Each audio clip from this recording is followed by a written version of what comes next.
Hello students, welcome to ATP. Myself Brajesh Jindal और आज मैं लेकर आया हूं आपके लिए एक और वीडियो जिसके अंदर हम लोग डिस्कस करेंगे ionic equilibrium in the context of JEE advance.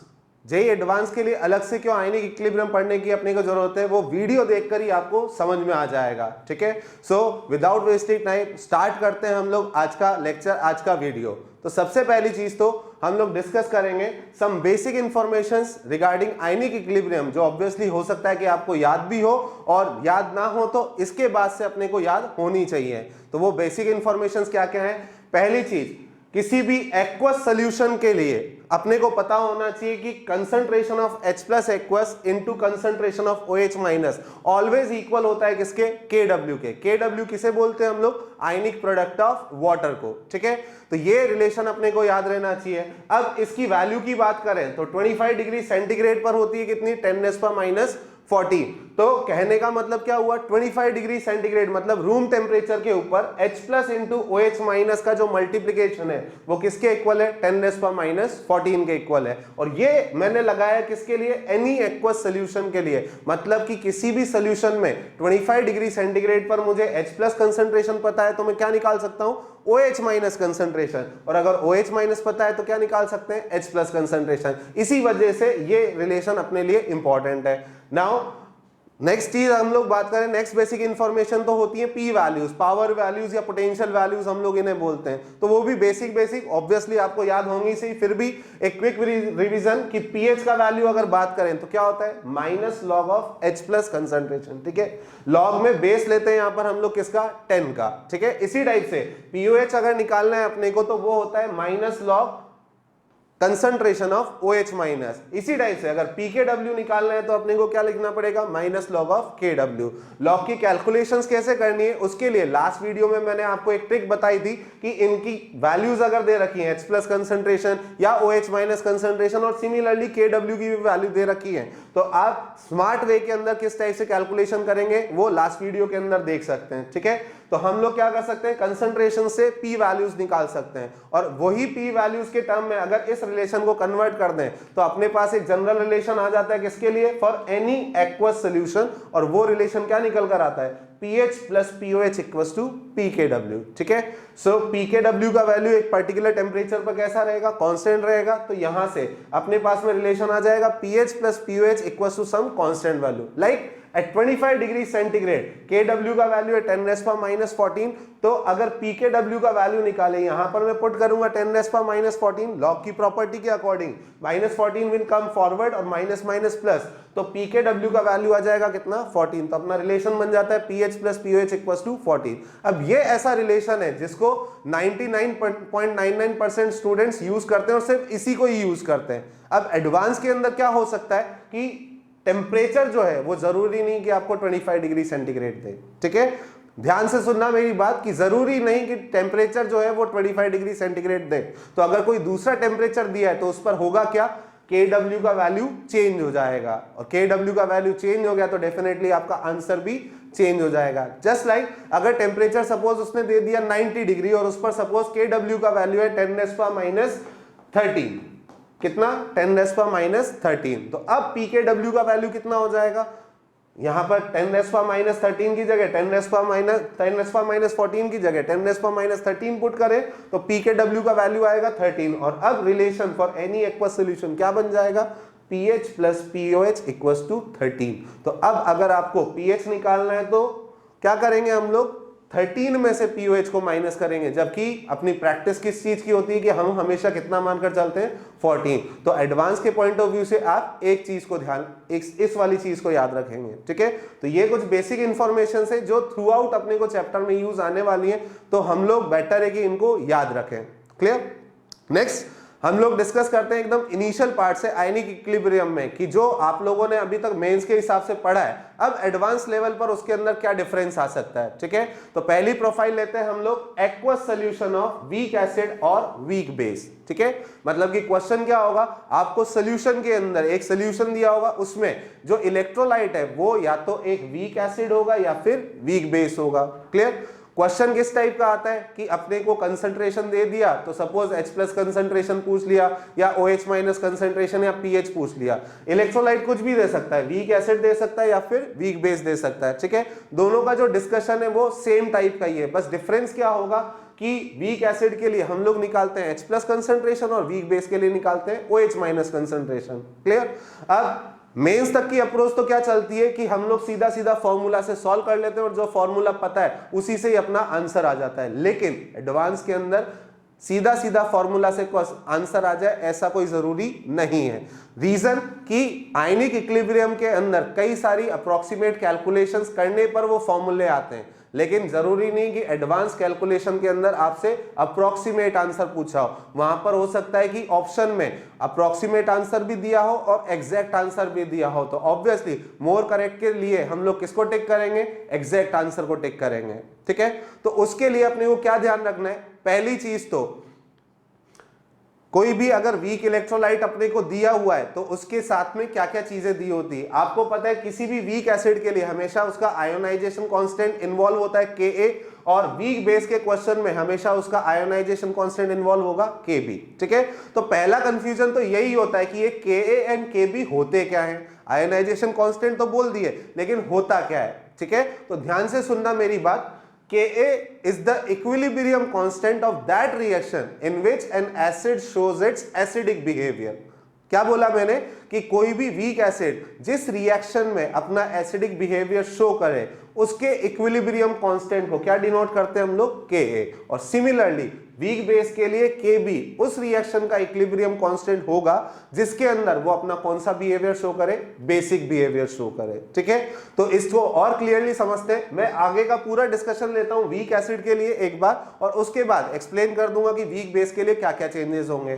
तो जैसा मैंने बोला कि सपोज अगर वीक एसिड के सोल्यूशन से क्वेश्चन आया तो हमेशा उसमें इन्वॉल्व रहेगा क्या, उसका Ka। तो सबसे पहले Ka किस रिएक्शन का इक्विलिब्रियम कांस्टेंट है वो अपने को पता होना चाहिए। तो उसके लिए देखो मैंने Ha एक वीक एसिड कंसीडर किया है, और Ha अगर वीक एसिड है तो वो क्या करेगा, एसिडिक बिहेवियर शो करेगा।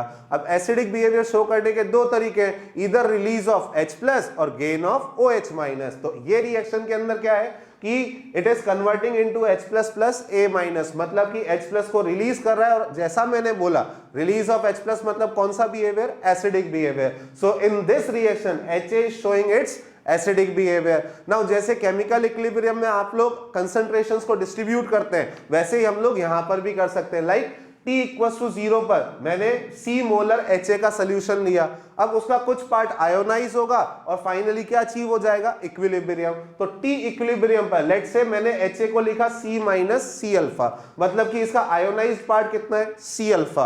और अब कोफिशिएंट्स के अकॉर्डिंग बात करें तो H प्लस बन जाएगा C अल्फा और A माइनस भी क्या, C अल्फा। C तो Ha की कंसंट्रेशन थी, और इसी टाइप से अल्फा की अगर हम लोग बात करें तो वो हो जाता है क्या, डिग्री ऑफ डिसोसिएशन या डिग्री ऑफ आयोनाइजेशन। अब जैसा मैंने बोला कि व्हाट इज Ka, तो Ka इस रिएक्शन का क्या होगा, इक्विलिब्रियम कांस्टेंट होगा। और इक्विलिब्रियम कांस्टेंट का एक्सप्रेशन लिखना तो अपने को आता ही है। जैसे इसके लिए लिखें कि इक्विलिब्रियम कांस्टेंट जिसको मैंने डिनोट किया है Ka, तो वो क्या रहेगा, जैसे फॉर्मेट क्या होता है, product upon reactants each raise to stoichiometric coefficient. तो प्रोडक्ट साइड पर H प्लस है, A माइनस है, दोनों की कंसंट्रेशन दोनों की पावर 1, और अपॉन में क्या आ जाएगा, Ha कंसंट्रेशन और उसका भी पावर 1। और जब मैं इनकी वैल्यूज पुट करूं इक्विलिब्रियम टाइम की तो क्या होगा, C alpha into C alpha और upon C minus C alpha. तो एक C ऊपर नीचे कॉमन आकर कैंसिल आउट हो जाता है, तो रिलेशन बचता है अपने पास में क्या, K equal to C alpha square upon 1 minus alpha.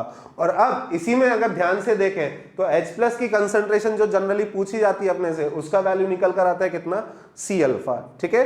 तो एक तरीके से हम लोग बात करें तो वीक एसिड का आयोनाइजेशन इस टाइप से ले सकते हैं। अगर सपोज कोई वीक बेस होता है लाइक BOH, तो उसके लिए क्या डिफाइन होता है, Kb डिफाइन होता, और वो उस रिएक्शन का इक्विलिब्रियम कांस्टेंट होता जिसमें वो BOH अपना कौन सा बिहेवियर शो करता, बेसिक बिहेवियर। तो रिएक्शन लिख लेते हैं हम लोग, BOH equals to B plus aqueous plus OH minus aqueous. Concentration इसी टाइप से डिस्ट्रीब्यूट करते, और अब यहां पर K इक्विलिब्रियम क्या आता, K की जगह पर Kb। बाकी एक्सप्रेशन में आता B plus plus OH minus upon H plus, ठीक है। और यहां पर क्या बन जाता है ये वापस से C alpha square upon 1 minus alpha. But इसके केस में जो कंसंट्रेशन निकलती वो किसकी निकलती, OH माइनस की, और वो भी कितनी निकलती, C अल्फा। तो डिस्कशन जो है वो वीक एसिड और वीक बेस दोनों के लिए कैसा है, सिमिलर। अब मेंस के अंदर तो अप्रोच क्या होती है कि हम लोग सीधे सीधे फॉर्मूले निकाल लेते हैं। आप सब लोगों ने जब प्रिपरेशन करी है या फिर बुक्स वगैरह में देखा होगा कि वीक एसिड अगर अपने को दिया है तो उसके लिए कंसंट्रेशन ऑफ H प्लस का फॉर्मूला निकल कर आ जाता है कितना, under root of Ka into C, ठीक है। अब अपने को Ka भी गिवन है, C भी गिवन है, अगर क्वेश्चन के अंदर सीधा ये फॉर्मूला लगाएंगे H प्लस का कंसंट्रेशन निकलेगा और उससे हम लोग pH निकाल लेंगे। अगर क्वेश्चन मेंस में आता है तब तो ये फॉर्मूला लगाने में कोई बड़ी प्रॉब्लम नहीं है, बिकॉज 99.99% आपका आंसर इसी से आने वाला है। लेकिन अब हम लोग कौन सा एग्जाम देने जा रहे हैं, जेई एडवांस, और उसके अंदर जरूरी नहीं कि इससे आने वाला आंसर ही करेक्ट हो, ठीक है। तो हम लोग अप्रोच कैसे लगाएं, कैसे पता चलेगा इससे आने वाला आंसर करेक्ट होगा या फिर नहीं होगा। तो उसके लिए बहुत समराइज वे के अंदर मैं आपको मेथड बता रहा हूं। वो मेथड अगर आप फॉलो करते हो तो उसके बाद आपको खुद से पता चल जाएगा कि कब इससे आंसर आने वाला आंसर सही होगा और कब इससे आने वाला आंसर गलत रहेगा। तो वो मेथड क्या है, देखो क्वेश्चन दो टाइप के आते हैं। जैसे कि वीक एसिड दिया हुआ है आपको, तो वीक एसिड के अंदर आपसे क्या होता है, Ka का वैल्यू दिया होता है और कंसंट्रेशन का वैल्यू दिया होता है। क्या पूछा होता है, pH पूछा होता है, POH पूछा होता है या फिर H प्लस पूछा होता है। और इसी टाइप से दूसरे टाइप का क्वेश्चन आता है कि Ka का वैल्यू पूछा होता है, मतलब pH दिया हुआ है, POH दिया हुआ है और कंसंट्रेशन दिया, और क्या पूछा है, Ka का वैल्यू पूछा है। तो अब इन्हें सॉल्व कैसे करेंगे, जैसे पहले टाइप का है कि अपने को कंसंट्रेशन ऑफ एसिड दिया हुआ है, साथ ही साथ उसका Ka वैल्यू दिया हुआ है और पूछा क्या है, pH POH वगैरह पूछा है, ठीक है। तो आप सीधा फॉर्मूला लगाने के बजाय सबसे पहले क्या चेक करोगे, अल्फा, जिसको क्या बोलते हैं हम लोग, डिग्री ऑफ आयोनाइजेशन। तो अल्फा चेक कैसे करेंगे, एक फॉर्मूले से, वो भी आप लोगों ने डिराइव करके रख रखा होगा अपने नोट्स कॉपी के अंदर, कि अल्फा का वैल्यू होता है कितना, under root of Ka upon C। अब ये फॉर्मूला वैलिड कब होता है, जब अल्फा का वैल्यू वेरी स्मॉल होता है, नेग्लिजिबल होता है, ठीक है ना। अगर सिग्निफिकेंट हुआ तब ये फॉर्मूला वैलिड नहीं होता। तो इसी से मैंने क्रॉस मेथड क्या बनाया कि अगर अल्फा से आपने क्या किया, सिर्फ चेक किया, वैल्यू नहीं निकाली, क्या निकाला है, चेक किया है। अल्फा का value under root of Ka by C करने पर अगर लेस देन 0.05 आता है, जिसको कि हम लोग मानते हैं नेग्लिजेंस वाला केस, तो अल्फा लेस देन 0.05 आने पर ये फॉर्मूला वैलिड है। और ये फॉर्मूला वैलिड है तो फिर जो H प्लस का अभी मैंने फॉर्मूला यहां पर लिखा था वो भी कैसा है, वैलिड है। मतलब डायरेक्टली आप H प्लस कंसंट्रेशन लगा सकते हो under root of Ka into C, और अब इससे आने वाला आंसर डेफिनेटली कैसा होगा, करेक्ट होगा। लेकिन अगर under root of Ka by C करने से अल्फा का वैल्यू ग्रेटर देन 0.05 आ गया, तो अब ये मानकर चल लेना कि इस फॉर्मूला से आने वाला आंसर 100% इनकरेक्ट होगा, ठीक है। तो अब क्या करेंगे हम लोग, अगर आपको इस चेक मेथड से पता चल गया कि अल्फा ग्रेटर देन 0.05 है, मतलब ये फॉर्मूला तो वैलिड नहीं है, मतलब वो अल्फा की वैल्यू सही नहीं है,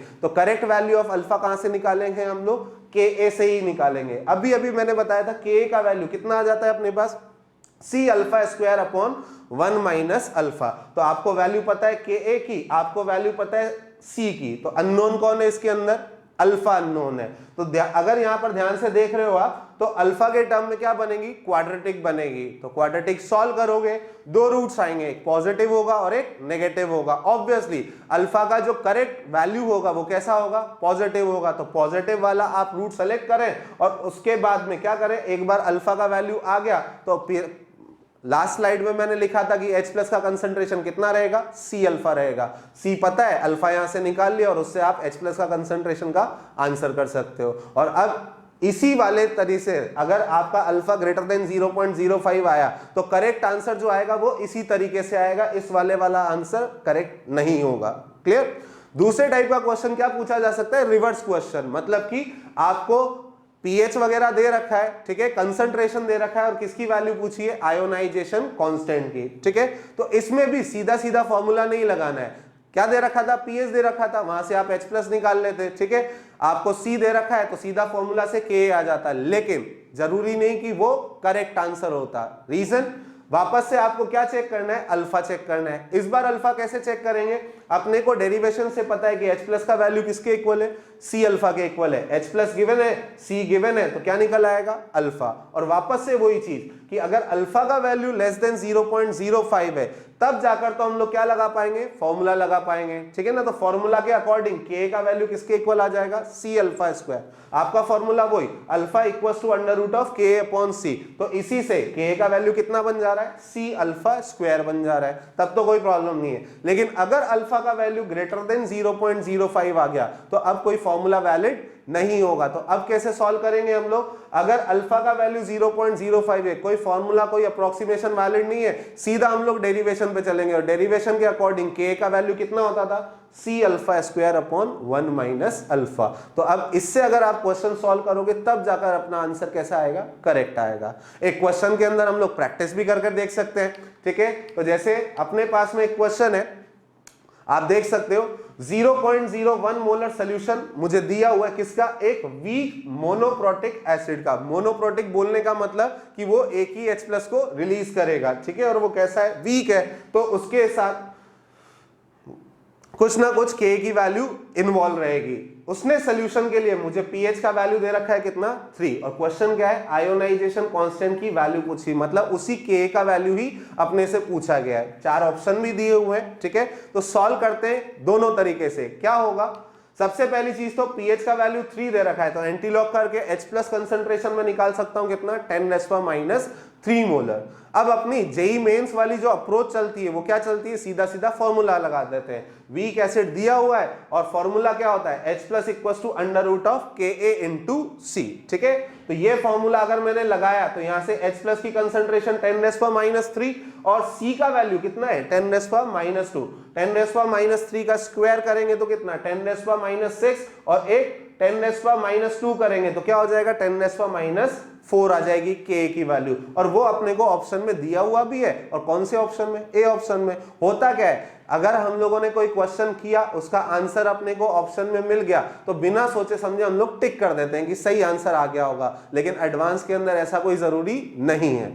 क्या हुआ कि यहां पर हम लोगों ने सीधा फॉर्मूला लगा दिया जबकि फॉर्मूला चेक नहीं किया, मतलब हो सकता है कि ये सही नहीं हो। तो वो कैसे करें, अल्फा को चेक करके, H प्लस इक्वल्स टू कितना, C अल्फा। ये वाला रिलेशन दोनों केस में वैलिड है, चाहे अल्फा नेग्लिजिबल हो चाहे अल्फा नेग्लिजिबल ना हो। तो मैंने लगाया H plus equals to C alpha. H plus है 10⁻³ और C का वैल्यू है 10⁻²। तो इससे जब मैंने अल्फा निकाला तो वो कितना आ रहा है, 0.1, which is greater than what, 0.05। मतलब सीधा सीधा फॉर्मूला एप्लीकेबल नहीं है, और सीधा सीधा फॉर्मूला एप्लीकेबल नहीं है तो अब सॉल्व करेंगे हम लोग किससे, जनरल रिलेशन से, और वो है Ka equals to C alpha square upon 1 minus alpha. और अब इसके अंदर जब वैल्यूज पुट करें तो आंसर आता है अपना कितना, 1/9 इंटू 10⁻⁻3। मतलब अपना जो पहला सोल्यूशन था जो हम लोगों ने जेई मेन के अकॉर्डिंग किया वो अब इस क्वेश्चन के अंदर एप्लीकेबल नहीं है। यही डिफरेंस है कि एडवांस के अंदर प्रोफाइल्स क्या हो जाती हैं, चेंज हो जाती हैं, ठीक है। तो आई होप ये वाली प्रोफाइल आपको समझ में आई होगी जो कि हम लोगों ने डिस्कस किया वीक एसिड के लिए।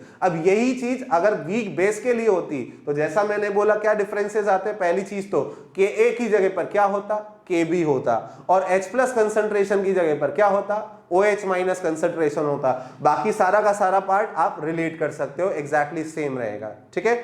आगे बढ़ते हैं नेक्स्ट प्रोफाइल की तरफ, और नेक्स्ट प्रोफाइल रहेगा किसके लिए, सॉल्ट्स के लिए, ठीक है। हम लोगों ने weak acid weak base discuss किया, अगली चीज आती है किसके लिए, सॉल्ट के लिए। और सॉल्ट्स का क्या होता है, हाइड्रोलिसिस होता है। तो उसको भी आप लोगों ने एक बार तो रिवाइज कर ही रखा है, वापस से एक बार क्विक रिवीजन कर लेते हैं किसके लिए, सॉल्ट हाइड्रोलिसिस के लिए, ठीक है। 4 टाइप से हम लोग सॉल्ट्स को कैटेगराइज कर सकते हैं based upon their parent acid and base. अपने को पता है कोई भी सॉल्ट किससे बनता है, एसिड और बेस से, उन्हें बोलते हैं उनके पेरेंट एसिड एंड बेस। अब एसिड 2 टाइप का हो सकता है, स्ट्रॉन्ग एंड वीक, और बेस भी 2 टाइप का हो सकता है, स्ट्रॉन्ग एंड वीक। तो टोटल कॉम्बिनेशन बनते हैं कितने, 4। और उसी हिसाब से सॉल्ट्स के टाइप भी मैंने कर रखे हैं कितने, 4। SASB means strong acid strong base, दोनों पेरेंट कैसे हैं, स्ट्रॉन्ग है। स्ट्रॉन्ग एसिड वीक बेस, ठीक है, मतलब कि जो पेरेंट एसिड है वो कैसा रहा होगा, स्ट्रॉन्ग, पेरेंट बेस वीक है। वीक एसिड स्ट्रॉन्ग बेस, और इसी टाइप से वीक एसिड वीक बेस। तो ये 4 टाइप के सॉल्ट होते हैं। क्विक रिवीजन के अंदर कैसे याद रखेंगे हम लोग, पहली चीज तो देखो एग्जांपल्स हैं। तो Na plus and Cl minus, मतलब NaCl अपना सॉल्ट है, आयंस में मैंने ब्रेक किया Na plus and Cl minus, तो Na plus came from NaOH, वो कैसा होता है strong base, and Cl minus came from HCl which was strong acid. तो दोनों पेरेंट कैसे हैं स्ट्रॉन्ग, इसी वजह से इस सॉल्ट को क्या बोला है मैंने strong acid strong base. Next है अपने पास में NH4Cl, तो NH4Cl के अंदर क्या होगा, देखो NH4Cl को ब्रेक किया NH4 plus and Cl minus के अंदर, तो NH4 plus came from NH4OH which is a weak base, ठीक है, और Cl minus came from HCl which is strong acid. तो ये कैसा बन गया स्ट्रॉन्ग एसिड वीक बेस। इसी टाइप से बाकी दोनों सॉल्ट्स के भी पेरेंट्स का आइडिया हम लोग लगा सकते हैं, ठीक है। अब ध्यान क्या क्या रखना है अपने को, पहली चीज तो नेचर ऑफ सॉल्ट सोल्यूशन। अगर इन सॉल्ट्स को हम लोग पानी में डिसॉल्व करके सोल्यूशन बनाए तो सोल्यूशन का नेचर कैसा होगा वो कैसे याद रखें, तो उसके लिए भी एक छोटा सा ट्रिक है।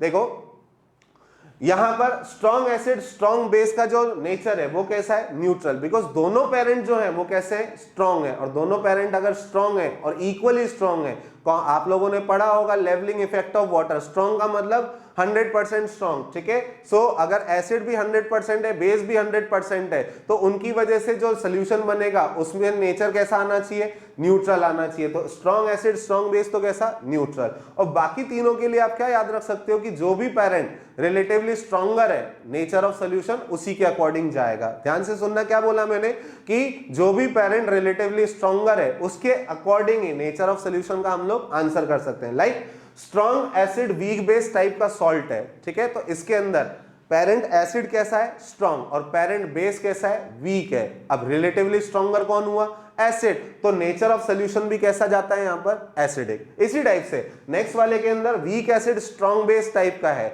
एसिड है वीक और बेस है स्ट्रॉन्ग, पेरेंट बेस स्ट्रॉन्ग है रिलेटिवली स्ट्रॉन्गर है, तो इसका मतलब क्या हो जाएगा नेचर ऑफ सोल्यूशन जाएगा बेसिक। सबसे ज्यादा कंफ्यूजन होता है किसके अंदर वीक एसिड वीक बेस, दोनों वीक हैं, तो अब यहां पर बात होती है कैसी रिलेटिवली, ठीक है ना। दोनों के वीक होने का मतलब ये नहीं है कि दोनों की जो स्ट्रेंथ है वो सेम टाइप की रहेगी। अब वीक एसिड का अगर स्ट्रेंथ ज्यादा है तो नेचर ऑफ सोल्यूशन क्या होगा एसिडिक, वीक बेस का स्ट्रेंथ अगर ज्यादा है तो नेचर कैसा होगा बेसिक, और अगर सपोज दोनों का स्ट्रेंथ इक्वल है तब नेचर क्या हो जाएगा न्यूट्रल भी हो जाएगा। इसी वजह से नेचर के लिए मैंने यहां पर क्या लिख रखा है एनी, ठीक है। सो स्ट्रॉन्ग स्ट्रॉन्ग में होता है न्यूट्रल, स्ट्रॉन्ग वीक में होता है एसिडिक, वीक स्ट्रॉन्ग में होता है बेसिक, और बोथ वीक है तो नेचर कैसा हो सकता है कोई सा भी हो सकता है, ठीक है। नेक्स्ट अगर हाइड्रोलिसिस होगा तो वो किस टाइप का होगा वो भी कैसे याद रखें, तो देखो स्ट्रॉन्ग के अंदर क्या होता है किसी भी टाइप का कोई भी हाइड्रोलिसिस नहीं होता है। आप लोग नोट्स के ऊपर जाओगे रिवाइज करोगे तो पता चलेगा कि सिर्फ स्ट्रॉन्ग कॉन्जुगेट आयन का ही हाइड्रोलिसिस होता है। अब स्ट्रॉन्ग कॉन्जुगेट आयन कहां से आएगा एक वीक पेरेंट से आएगा, ठीक है, मतलब पेरेंट साइड पर क्या होना चाहिए कोई वीक स्पीसी होना चाहिए। अब यहां तो दोनों ही पेरेंट कैसे हैं स्ट्रॉन्ग है, तो इनसे आने वाले आयंस कैसे होंगे वीक होंगे, और वीक का हाइड्रोलिसिस नहीं होता, तो ना तो केटायन का होगा ना ही एनायन का होगा। नेक्स्ट वाले सॉल्ट के अंदर केटायनिक हाइड्रोलिसिस होगा, रीजन बीइंग कि NH4Cl जैसे मैंने यहां पर लिया है, ठीक है, स्ट्रॉन्ग एसिड वीक बेस है अपने पास में, कौन सा पेरेंट वीक है बेस, ठीक है ना। अब बेस से क्या आता है केटायन आता है, तो आने वाला केटायन कैसा रहा होगा बेस अगर वीक तो आने वाला केटायन कैसा स्ट्रॉन्ग, और स्ट्रॉन्ग का हाइड्रोलिसिस होगा मतलब यहां पर होगा केटायनिक हाइड्रोलिसिस। इसी टाइप से नेक्स्ट वाले में एनायनिक हाइड्रोलिसिस, और लास्ट वाले के अंदर क्या होगा दोनों पेरेंट वीक हैं तो दोनों से आने वाला आयन कैसा होगा स्ट्रॉन्ग होगा, तो केटायनिक हाइड्रोलिसिस भी होगा और एनायनिक हाइड्रोलिसिस भी होगा। तो इस चीज को याद रखेंगे, ठीक है। नाउ ये पता चल गया कि हाइड्रोलिसिस होगा, तो अब उससे रिलेटेड न्यूमेरिकल्स अपने को करने पड़ते हैं, और न्यूमेरिकल को सॉल्व करने के लिए आयनिक इक्विलिब्रियम में हमेशा अपने को इक्विलिब्रियम कांस्टेंट की जरूरत पड़ती है, ठीक है। अब जैसे अगर सिर्फ वीक एसिड का सोल्यूशन होता था वहां जरूरत पड़ती थी Ka की, वीक बेस का सोल्यूशन होता था जरूरत पड़ती थी Kb की। अब अगर सॉल्ट का हाइड्रोलिसिस होगा तो वहां पर जरूरत पड़ती है हाइड्रोलिसिस कांस्टेंट Kh की, ठीक है। अब ये Kh का वैल्यू जनरली सीधा सीधा क्वेश्चन में गिवन नहीं होता, तो वो भी निकालना अपने को आना चाहिए, और उसके लिए भी बहुत सिंपल सा याद रखने का तरीका है एनी टाइप ऑफ Kh मैं लिखता हूं क्या Kw/K ऑफ वीक, ठीक है। याद रखने का तरीका है कि एनी टाइप ऑफ KH किसके इक्वल है Kw/K ऑफ वीक, और वीक क्या पेरेंट, ठीक है ना।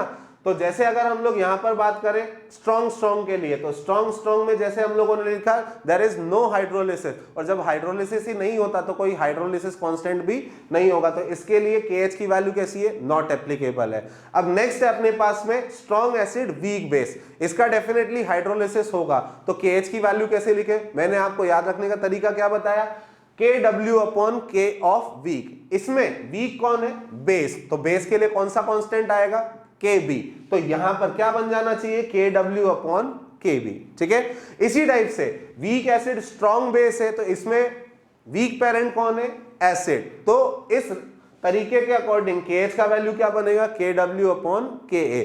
इवन लास्ट वाले के अंदर वीक एसिड वीक बेस है, दोनों ही पेरेंट वीक है, तो दोनों के कांस्टेंट आएंगे और उससे जो रिजल्ट आता है वो क्या आता है, KW/KA एंड KB, ठीक है। तो पहली चीज तो किसी भी हाइड्रोलिसिस के क्वेश्चन को सॉल्व करने के लिए सबसे पहले अपने को वैल्यू चाहिए किसकी, KH की, ठीक है। तो वो आई होप आपको निकालनी आई होगी। नाउ इन चारों सॉल्ट्स के अंदर से जैसे फर्स्ट जो सॉल्ट है उससे तो नॉर्मली कोई क्वेश्चन बनता नहीं है, बिकॉज नेचर ऑफ सोल्यूशन अगर न्यूट्रल है तो पीएच का भी सीधा सीधा आंसर हम लोग कर सकते हैं कि pH will be 7 at 25 degree centigrade. बाकी जो दो सेकेंड एंड थर्ड सॉल्ट है इन दोनों का डिस्कशन एकदम सेम टाइप से चलता है, जैसे अभी अभी हम लोगों ने किया किसके लिए, weak acid and weak base के लिए, उनका डिस्कशन सिमिलर है। इसी टाइप से in second and third number के सॉल्ट के लिए भी डिस्कशन सिमिलर है, और इनमें भी वही प्रॉब्लम आती है क्या कि जेई मेंस के लिए आंसर अलग आ सकता है, जेई एडवांस के लिए आंसर अलग आ सकता है। तो आइए उसको डिस्कस करते हैं हम लोग कि इन दोनों सॉल्ट्स के लिए अगर प्रॉब्लम आता है तो उसको हम लोग कैसे डील करेंगे, ठीक है। तो मैंने मान लिया है कि एक सी मोलर एक्वस सॉल्यूशन है किसका, weak acid strong base type के सॉल्ट का या strong acid weak base type के सॉल्ट का, ठीक है ना। दोनों में से कोई सा भी दिया हुआ हो सकता है, और साथ में अपने को कंसंट्रेशन दिया हुआ है कितना, सी मोलर, ठीक है। अब इसको हम लोग डील कैसे करें, क्वेश्चन वही दो टाइप के आ सकते हैं, आपको कंसंट्रेशन दिया हुआ है, किसी आयोनाइजेशन कांस्टेंट की वैल्यू दी है और पीएच या पीओएच वगैरह अपने से पूछा है, तो कैसे करेंगे हम लोग। सबसे पहली चीज तो आपको हमेशा किसकी वैल्यू निकालनी है, KH की। अगर सॉल्ट से क्वेश्चन आता है तो आप हमेशा सबसे पहले वैल्यू निकालोगे किसकी, KH की, और KH क्या रहेगा, KW/K, किसके लिए रहेगा, ये K मतलब पेरेंट, वीक कौन सा है, एसिड है, मतलब ये है फर्स्ट वाले सॉल्ट के लिए, और इसी टाइप से KW/K भी है कौन से वाले सॉल्ट के लिए, सेकंड वाले सॉल्ट के लिए, ठीक है। तो सबसे पहली चीज तो आप वैल्यू निकालोगे किसका, KH का, ठीक है। सेकेंड थिंग, यहां पर भी कुछ कुछ उसी टाइप का है, वहां पर अपने को हमेशा सबसे पहले क्या चेक करना होता है, alpha,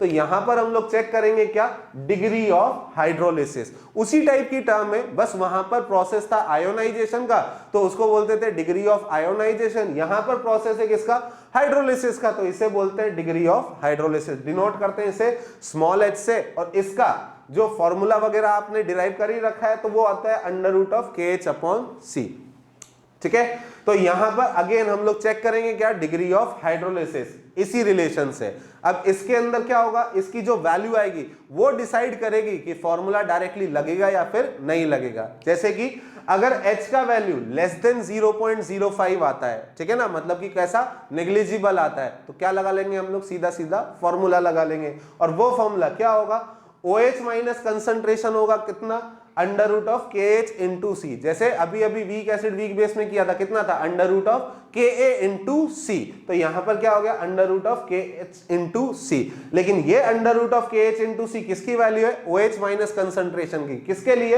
weak acid strong base type के लिए। अब इसको भी कैसे याद रखोगे, ठीक है। तो इसमें पेरेंट कौन स्ट्रॉन्ग है, बेस, तो बेस के लिए कौन सी concentration, OH minus concentration, because अगर ये दूसरे टाइप का सॉल्ट होता है स्ट्रॉन्ग एसिड वीक बेस, तो यही √KH/C किसकी वैल्यू होती, H प्लस कंसंट्रेशन की वैल्यू होती। तो ये भी एक याद रखने का तरीका है कि कौन से आयन की कंसंट्रेशन निकलेगी, फॉर्मूला दोनों के लिए सेम है, √KH/C √KH/C, लेकिन ये √KH/C मुझे किसकी वैल्यू देगा, वो डिपेंड करेगा किस पर, सॉल्ट पर। और याद कैसे रखोगे, जो पेरेंट स्ट्रॉन्ग है कॉरस्पॉन्डिंग स्पीसी का कंसंट्रेशन निकलेगा। अगर वीक एसिड स्ट्रॉन्ग बेस है तो इसमें स्ट्रॉन्ग कौन है, बेस, तो क्या निकलेगा, OH माइनस, और अगर स्ट्रॉन्ग एसिड वीक बेस है इसमें स्ट्रॉन्ग कौन है, एसिड, तो क्या निकलेगा, H प्लस कंसंट्रेशन निकल जाएगा।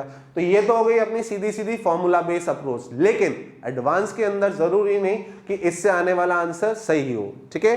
कब सही नहीं होगा? जब h का वैल्यू कैसा होगा? ग्रेटर देन 0.05 है। लेस देन 0.05 है तो एडवांस के अंदर भी इससे करेक्ट ही आंसर आएगा, ठीक है। लेकिन अगर ग्रेटर देन 0.05 है तो ये कोई फॉर्मूला वैलिड नहीं होगा। तो अब हम लोग कैसे सॉल्व करेंगे? वही जनरल रिलेशन से। जैसे वीक एसिड में क्या बनता है? Ka equals to C alpha square upon 1 minus alpha. तो इसी टाइप से यहां पर रिलेशन बनता है KH equals to CH square upon 1 minus H, ठीक है। तो यहां पर भी क्या पता है अपने को? KH पता है, C पता है, तो एक क्वाड्रेटिक बन रही है और क्वाड्रेटिक को सॉल्व करके दो रूट निकलेंगे जिनमें से एक पॉजिटिव होगा और एक नेगेटिव होगा। ऑब्वियसली अपने को कंसीडर करना है कौन सा वाला? पॉजिटिव वाला। मतलब अपने को वैल्यू मिल जाएगी किसकी? H की। एंड नाउ उसी टाइप से जैसे वहां करते थे C अल्फा, यहां पर करेंगे क्या? CH, ठीक है। यहां भी CH, यहां भी CH। अब ये CH का मल्टीप्लीकेशन अगेन मुझे कौन से आयन की कंसंट्रेशन दे रहा है वो डिपेंड करेगा किसके ऊपर? टाइप ऑफ सॉल्ट पर। और वो भी याद कैसे रखोगे? स्ट्रॉन्ग स्पीसीज है, इसमें स्ट्रॉन्ग क्या है? बेस है। तो वीक एसिड स्ट्रॉन्ग बेस में ये CH का मल्टीप्लीकेशन मुझे वैल्यू देगा किसका? OH माइनस कंसंट्रेशन का। लेकिन अगर सॉल्ट होता strong acid weak base type का तो यही CH का मल्टीप्लीकेशन मुझे वैल्यू दे रहा होता किसका? H प्लस का, ठीक है। तो इस अप्रोच से अगर हम लोग इन दोनों टाइप के सॉल्ट को डील करते हैं तो अपने को पहले से पता रहेगा कि कब अप्रोक्सीमेशन लग रहा है और कब अप्रोक्सीमेशन नहीं लग रहा है। जैसे कि एक क्वेश्चन लेते हैं, काफी अच्छा सा क्वेश्चन है। एक तरीके से बोले तो जेईई एडवांस में ही आया हुआ क्वेश्चन है, लेकिन थोड़ा सा मैंने लैंग्वेज चेंज किया है बिकॉज वो जिस लैंग्वेज से आया था वो वाला पार्ट हम लोग आगे वाले वीडियो में डिस्कस करेंगे। डेटा मैंने वो का वही रखा है, ठीक है। तो डेटा बेसिकली क्या है? डिसोसिएशन कांस्टेंट है अपने पास में किसका? मोनो एसिडिक बेस का, ठीक है ना। बेस दिया हुआ है जैसे BOH टाइप का बेस है और उसका Kb वैल्यू अपने को दिया हुआ है 25 डिग्री सेंटीग्रेड पर, ठीक है। नाउ उसने पूछा है इन 0.1 molar solution of its chloride salt. ये कंफ्यूजिंग सी लैंग्वेज है। उसने अपने को क्या दिया हुआ है? डिसोसिएशन कांस्टेंट तो बेस का दिया है लेकिन सोल्यूशन बेस का नहीं दिया है। सोल्यूशन मुझे दिया है किसका? इसके क्लोराइड सॉल्ट का। अब वीक बेस का क्लोराइड, क्लोराइड कहां से आया होगा? HCl से आया होगा। तो ये एक सॉल्ट बन जाएगा किस टाइप का? Weak base strong acid. Strong acid weak base type का ये क्या बन जाएगा? सॉल्ट बन जाएगा। आई बात समझ में? तो ये सॉल्ट बन गया अपना strong acid weak base type का। और इसके अंदर उसने पूछा है मुझसे क्या? H प्लस का कंसंट्रेशन, ठीक है। अब मेंस के अंदर क्वेश्चन आता है तो सीधा सीधा हम लोग क्या करते हैं? फॉर्मूला लगा देते हैं। क्या अप्रोच रहेगा? पहली चीज तो strong acid weak base type का सॉल्ट अपने को समझ में आ गया तो हम लोग क्या करें? सबसे पहले KH का वैल्यू निकालें। याद रखने के लिए बहुत सिंपल सा तरीका बताया मैंने। Any type of KH is equal to what? KW upon K of weak. This time weak parent is base, तो KW अपॉन क्या बन जाएगा? KB। और यहां से KH का वैल्यू आ जा रहा है कितना? 10⁻², ठीक है। अब क्या करें हम लोग? अगर सीधा सीधा फॉर्मूला लगा देते हैं तो जरूरी नहीं कि अपना आंसर करेक्ट हो। तो इस वजह से हम लोग क्या करें? देखो दोनों अप्रोच देखते हैं। सीधा सीधा फॉर्मूला लगा दिया कि स्ट्रॉन्ग एसिड वीक बेस है तो यहां पर स्ट्रॉन्ग पेरेंट कौन है? एसिड है, तो उससे आयन मिलेगा H plus equals to under root of KH into C equals to करने पर कितना वैल्यू आ रहा है? 3.2 इंटू 10⁻², ठीक है। और वो अगर देखें हम लोग तो अपने को C ऑप्शन में दिया हुआ है, ठीक है। अगर एग्जाम टाइम के अंदर की बात करें, अपना कैलकुलेट करने पर कोई आंसर आ गया और वो ऑप्शन में दिख गया, ऑब्वियसली हम लोग उसको टिक करे आते हैं। कई लोगों ने किया भी था, ठीक है। लेकिन हो सकता है कि ये करेक्ट आंसर ना हो बिकॉज इस वाली प्रैक्टिस में हम लोगों ने कहीं पर भी H का वैल्यू चेक नहीं किया है, ठीक है। तो अगर हम लोग चेक करके देखें तो क्या है? H का value under root of KH/C इस वाले रिलेशन से चेक होगा। और जब कर देख रहे हैं तो क्या हो रहा है? KH का वैल्यू 10⁻² और C का वैल्यू कितना है? 10⁻⁻1, ठीक है। तो ये बन रहा है कितना? अंडर रूट ऑफ 1/10, मतलब कि ग्रेटर आएगा किससे? 0.05 से। अब अगर ये 0.05 से ग्रेटर आ रहा है मतलब कि ये डायरेक्ट फॉर्मूला एप्लीकेबल नहीं होगा। मतलब इस फॉर्मूला से आने वाला आंसर कैसा रहा होगा? रॉन्ग रहा होगा, ठीक है। तो अब क्या करें? अपने को पता चल गया कि वो फॉर्मूला वैलिड नहीं है, तो अब कैसे चलेंगे? जनरल मेथड से। और जनरल मेथड क्या है? वही KH equals to CH square upon 1 minus H। अपने को पता है KH, अपने को पता है C, तो यहां पर बन रही है quadratic in terms of H। Solve करके वैल्यू निकालेंगे तो H की वैल्यू मिलेगी 0.27, ठीक है। और अब इसके बाद H प्लस कंसंट्रेशन कितना हो जाएगा? CH, C दिया हुआ है, H का वैल्यू आ गया तो ये आ गया 2.7 इंटू 10⁻²। मतलब करेक्ट आंसर C ऑप्शन ना होके करेक्ट आंसर होगा कौन सा? D ऑप्शन, ठीक है। और जैसा मैंने बोला एडवांस में आया हुआ क्वेश्चन है, तो काफी लोगों ने सी ऑप्शन टिक किया था, but the correct answer was D option. Clear? तो इसी वजह से कभी भी एडवांस पे अगर अपने को क्वेश्चंस करने हैं तो हमेशा क्या करो, जो ये छोटी छोटी सी बातें उनको चेक करो। मतलब कि अगर वीक एसिड वीक बेस दिया हुआ है तो हमेशा उनका अल्फा चेक करने की हैबिट डालें। अगर सॉल्ट भी दिया हुआ है तो हमेशा उनके लिए डिग्री ऑफ हाइड्रोलिसिस चेक करने की हैबिट डालें। डायरेक्टली क्वेश्चन करोगे तो हो सकता है कि गलत आंसर को टिक कराओ। ठीक है, तो आज के लिए इतना ही। कंक्लूजन इतना ही है कि आज जो भी मैंने बताया उन बेसिक पार्ट को अगर आप स्ट्रॉन्ग करो तब फिर आगे आने वाले लेक्चर्स में आयनिक इक्विलिब्रियम के और अच्छे अच्छे क्वेश्चंस के साथ हम लोग डील करेंगे जो कि एडवांस के अंदर पूछे जा सकते हैं। न सिर्फ आयनिक इक्विलिब्रियम चैप्टर से, even connected to ionic equilibrium chapters, other chapters से जो क्वेश्चंस बनते हैं उनको भी हम लोग डील कर पाएंगे, सिर्फ तभी जब ये बेसिक वाली चीज अपनी क्लियर हो जाए। ठीक है, सो मिलते हैं आगे आने वाले वीडियोस के अंदर। Okay, bye bye.